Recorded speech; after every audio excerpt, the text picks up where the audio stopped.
No part of you is accident. God intended to make you the race, height, eye color, hair color that you are. He knows the numbers of hairs on your head and has written your name in the palm of his hand.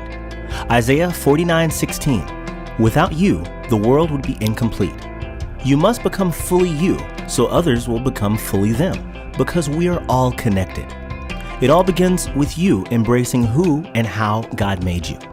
Your purpose is wrapped in your perspective. You may ask, what is my perspective?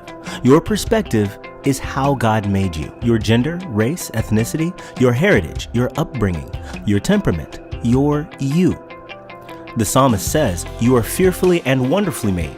We were all made in the image of God. We were all created from the soil of Africa, according to archaeologist Mary Leakey. Our humanity is the same, but our perspective is different. We are as unique as the fingerprint and nerves that make up the retina in our eyes. That's why they're both used to secure electronic devices or unlock codes for national security. Those physical attributes are unique to everyone, and so are your proclivities. In the beginning, humanity started out in the Garden of Eden, but ended up in Genesis 10 when God repopulated the earth. God was intentional when he made the races. Look at verse 1 of Genesis chapter 10. These are the generations of the sons of Noah, Shem, Ham, and Japheth. Sons were born to them after the flood. When they repopulated the earth, they dispersed to the known world. Ham to Africa, Shem to Middle East, Asia, Japheth to Europe. In the same chapter, God was intentional about giving the nation their own language. Genesis 11:7. Come, let us go down to confuse their language so they will not understand each other. Language carries culture and the uniqueness of people. There are many words that cannot be interpreted into another language. There's no equivalent because the language grew from the unique experience of the people who speak it.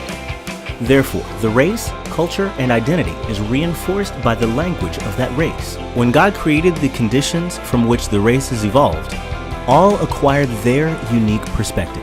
You cannot fully embrace your purpose until you fully embrace your perspective.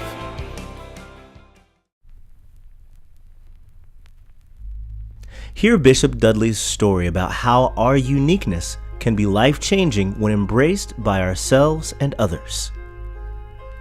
It was as if an angel had come into my room. She appeared out of nowhere. No one else was there except us. Mrs. Bowden was kind and caring. She brought me 2 coloring books and a box of crayons. She stayed a while, and then she left as quietly as she had come. Later that day, my mother came. I told her that Mrs. Bowden had come to see me. My mother had the strangest look on her face. Son, don't tell me nothing wrong. Are you sure Mrs. Bowden came to see you? I said, yes, ma'am. She asked me several more times, and each time with increasing disbelief on her face. She even had a twinge of frustration with my answers. I finally said, here are the coloring books she brought me. With evidence of her coming, my mother stopped her interrogation, sat back in her chair, and smiled. As more visitors came that day, she proudly told them my teacher had come to see me. She showed them the coloring books to prove it. What was the big deal about Mrs. Bowden coming to see me? Why did my coloring book proof make my mother believe? This was 1965, during the height of the Civil Rights Movement. The March on Washington was weeks away.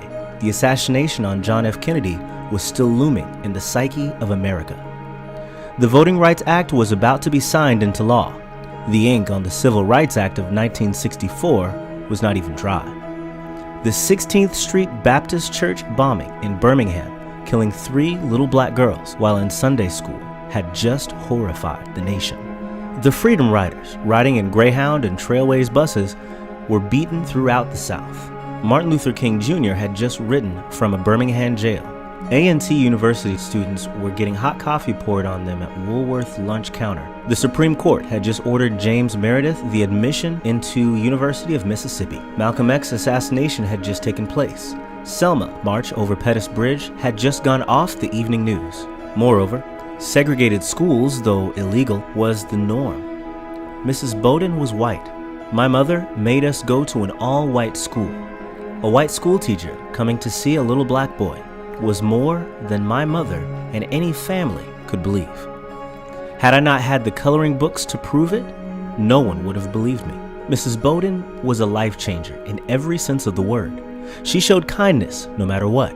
Visiting me at the hospital was not all she did. She would take me into the bathroom and run warm water over my frozen hands when I arrived to school in the cold with no gloves. We could not afford gloves, and I was too ashamed to put the socks on for gloves that my mother gave me. She gave me Kleenex to wipe my nose. She treated me like my white classmates.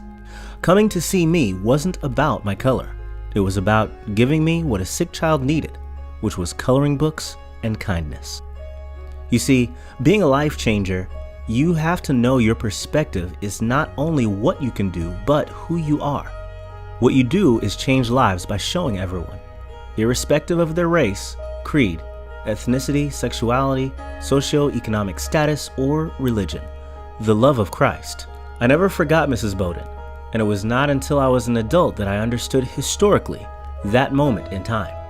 To this day, that moment changed my life, as well as how I changed the lives of others.